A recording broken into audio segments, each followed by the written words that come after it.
Hello everyone, a very warm welcome to Civils Prep. अब हमारी new NCERT series 6th class की NCERT के last chapter को हम करने जा रहे हैं, that is 14 chapter which is economic activities around us. Last chapter में हमने दो टाइप की एक्टिविटीज करी थी, one was the economic activity, second was the non economic activity. जिसमें हमने इकोनॉमिक एक्टिविटी के बारे में पढ़ा था कि ऐसी कोई भी activity which involves any kind of monetary transaction तो वो आती है under the category of economic activity. अब इकोनॉमिक एक्टिविटीज भी विद टाइम बहुत ज्यादा बढ़ी है, ओवर द डिकेड्स इनका नंबर जो है वो इंक्रीज हो चुका है। पहले क्या थे, लोग इन्वॉल्व थे in agriculture, livestock, rearing, production, tools, pottery and weaving cloth, सिर्फ इन्हीं काइंड ऑफ एक्टिविटीज में लोग इन्वॉल्व होते थे। विद टाइम जैसे जैसे हमारी डेवलपमेंट हुई और हमें जैसे जैसे हमारी पॉपुलेशन में इंक्रीमेंट आया, जैसे जैसे हमारी डेवलपमेंटल नीड्स के अकॉर्डिंग हमारी नीड्स इंक्रीज हुई हैं, तो हमारी इकोनॉमिक एक्टिविटीज के नंबर में भी इंक्रीमेंट आया है। तो इसलिए हमारी जो इकोनॉमिक एक्टिविटीज हैं वो डाइवर्स हो चुकी हैं। Manufacturing, computers, mobile phones, drones, banks में काम करना, स्कूल्स में, होटल्स में और बहुत सारी अदर ट्रांसपोर्टेशनल एक्टिविटीज, बहुत सारी एक्टिविटीज। जैसे अब न्यू कंसेप्ट इमर्ज हुआ है of the orange economy in the recently released budget. तो जैसे इसमें हमारी आई है AVGC type of activity, gaming हो गया, कॉमिक्स हो गया, विजुअल्स हो गए एंड हमारा कंटेंट क्रिएशन का काम हो गया। इसलिए हमारी इकोनॉमिक एक्टिविटीज दिन ब दिन बढ़ती ही जा रही हैं। हमारी इकोनॉमिक जो क्राइटेरियाज हैं उनका उसमें भी चेंजेस देखने को मिल रहे हैं। तो अब इसको हम बेसिकली जब भी हमें पढ़ना होता है तो इसको बेसिकली 3 पार्ट्स में क्लासिफाई करा जाता है। तो they are grouped under 3 categories, 3 broad groups of economic sectors. और ये ब्रॉड ग्रुप्स हैं primary, secondary and tertiary economic sectors. तो 3 टाइप के इकोनॉमिक सेक्टर्स होते हैं, primary, secondary and tertiary economic sector. अब एक एक करके देखते हैं कि इन सेक्टर्स में कौन कौन सी इकोनॉमिक एक्टिविटीज आती हैं। सबसे पहले प्राइमरी एक्टिविटीज की बात करते हैं। दोज इकोनॉमिक एक्टिविटीज जो हमारे नेचर से डायरेक्टली जो भी प्रोड्यूस मिल रहा है उसको यूज कर रहे हैं, वो आती हैं under the category of the primary sector economic activity, या कॉमनली इनको प्राइमरी एक्टिविटीज कहा जाता है। जैसे हमारा एग्रीकल्चर की एक्टिविटीज होगी। अब एग्रीकल्चर से हम जो भी प्रोड्यूस कर रहे हैं, जो भी हमारे क्रॉप्स जो उगा रहे हैं वो हम डायरेक्टली नेचर से उगा रहे हैं, तो एग्रीकल्चर हमारा प्राइमरी एक्टिविटीज की कैटेगरी में आ जाएगा। किसी काउ या किसी एनिमल से मिल्क को प्रोड्यूस करना, ये भी हमने जो मिल्क जो प्रोड्यूस या आउटपुट जो हमने ऑब्टेन करा है ये डायरेक्टली हमने नेचर से ऑब्टेन करा है, तो ये भी हमारा प्राइमरी एक्टिविटी के अंदर आ जाएगा। तो प्राइमरी एक्टिविटीज में आ जाएंगी vegetables from the agriculture farms, collecting wood from the forest, forest nature है, नेचर से हमने डायरेक्टली उसका प्रोड्यूस यानी वुड को ऑब्टेन करा है।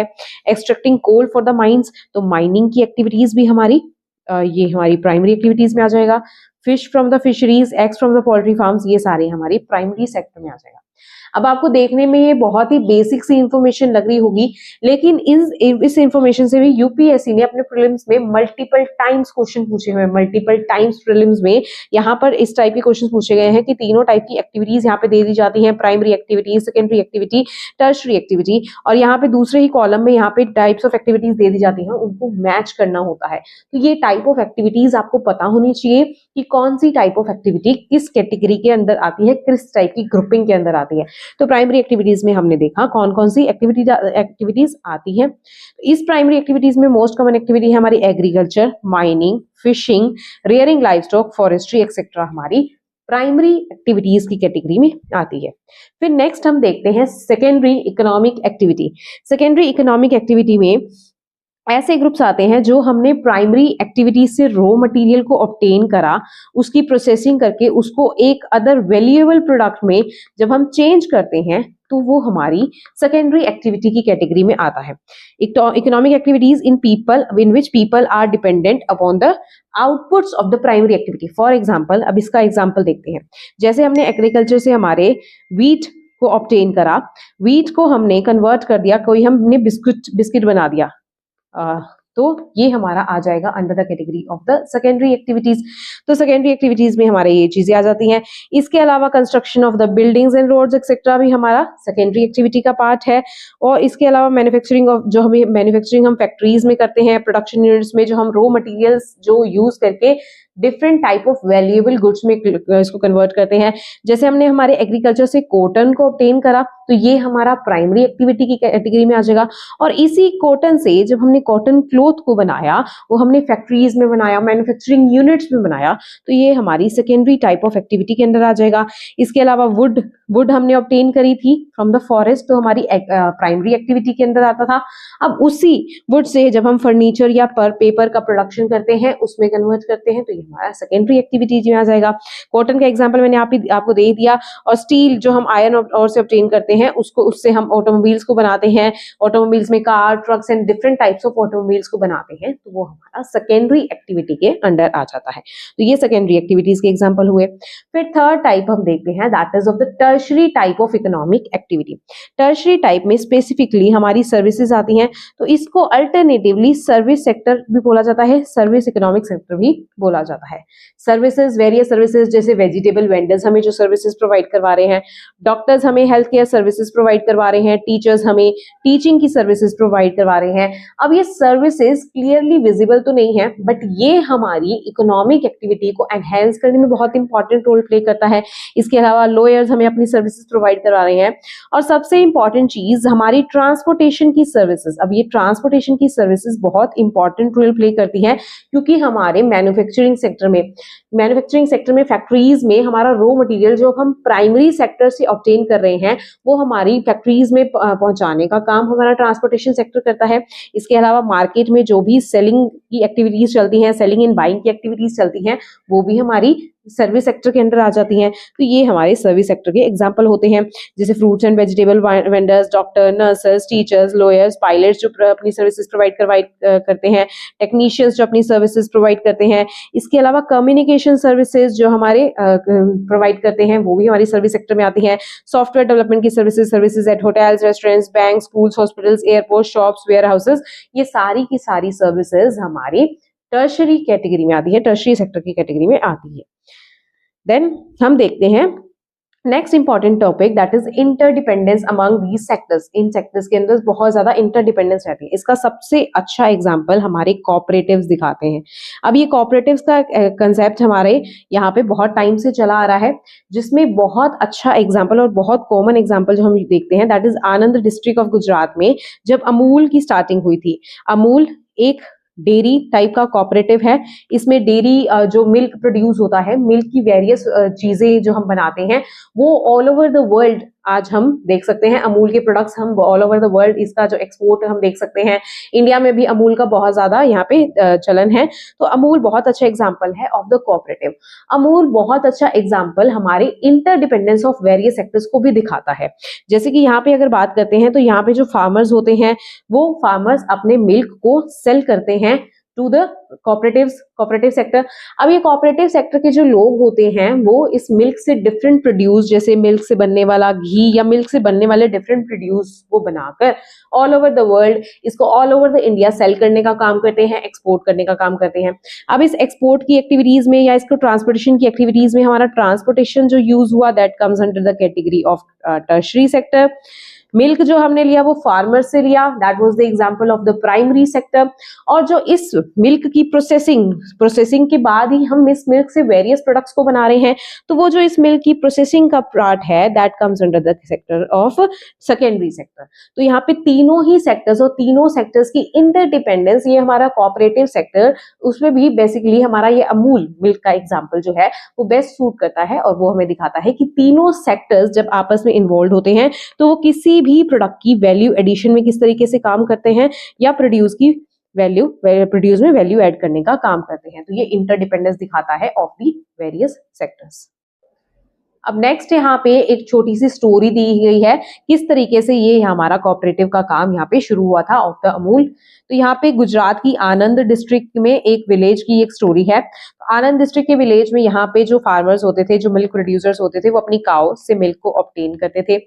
अब मिल्क को ऑब्टेन करते थे, तो मिल्क क्योंकि जल्दी स्पॉइल हो जाता है, जल्दी खराब हो जाता है, तो इसको टाइमली सेल करना बहुत ज्यादा जरूरी होता है। लेकिन यहाँ पे ये जो अपने आप जो मिल्क प्रोड्यूसर्स थे, वो इतना ज्यादा मिल्क को सेल करने में खुद से सक्षम नहीं थे। तो यहाँ पे ये इन्वॉल्व करते हैं मिडिलमैन को। मिडिलमैन इनकी हेल्प करते थे to sell that particular milk. लेकिन ये मिल्क मैन इनको जो मिडिल मैन थे वो इनको एक्सप्लॉइट करने का काम करते थे। तो यहाँ पे ये जाते हैं Sardar Vallabhbhai Patel the Iron Man of India के पास, और वो इनको सजेस्ट करते हैं to establish to set up that cooperative. Cooperative में क्या होता है, कोऑपरेटिव फार्मिंग का कंसेप्ट देखते हैं। सबसे पहले कोऑपरेटिव फार्मिंग यही होती है कि जितने भी फार्मर्स होते हैं उनके पास जितना भी small small piece of land होता है वो फार्मर्स आपस में कोलैब करते हैं। आपस में जब वो एक साथ आते हैं तो वो सारी पीस ऑफ लैंड को मिलाकर उनके पास जो भी लैंड का बड़ा टुकड़ा बन जाता है तो उस लैंड पे वो कॉमन प्रोड्यूस को ऑब्टेन करते हैं, और जो भी यहाँ पे इनको इस प्रोड्यूस से इन सेल से ऑब्टेन होता है, जो भी इनको प्रॉफिट बनता है वो आपस में शेयर कर लेते हैं। यही कोऑपरेटिव का कंसेप्ट कहता है। अब कोऑपरेटिव में यहाँ पे इनको यहाँ की वुमेन को बहुत ज्यादा बेनिफिट हुआ। यहाँ पे जो भी मिल्क प्रोडक्शन की फैसिलिटीज में इन्वॉल्व थे जो लोग वो आपस में एक साथ आते हैं, वो आपस में एक साथ प्रोडक्शन करने का काम करते हैं, सेल करने में एक दूसरे की हेल्प करते हैं। तो इससे इनके बिजनेस में बहुत ज्यादा इंक्रीमेंट देखने को मिलता है। तभी तो अमूल आज के टाइम पे इतना ज्यादा ग्रो कर चुका है कि ये ऑल ओवर इंडिया ही नहीं, ये ऑल ओवर द वर्ल्ड बहुत ज्यादा फेमस हो चुका है। अमूल के प्रोडक्ट्स, अमूल के milk related products all over the world आज के टाइम पे सेल होते हैं। तो ये इससे क्या है, इन्होंने मिडिलमैन पे डिपेंडेंस को कम कर दिया। They stop being relied on the middleman. और अमूल जो है it was set up in 1946 under the leadership of the Tribhuvan Das Patel. ये एक लॉयर और फ्रीडम फाइटर थे। इसके अलावा इस कोऑपरेटिव में इन्वॉल्व थे डॉक्टर वर्गीस कुरियन। डॉक्टर वर्गीस कुरियन के बारे में अगर आपने सुना हो, he is known as the father of milk revolution in India.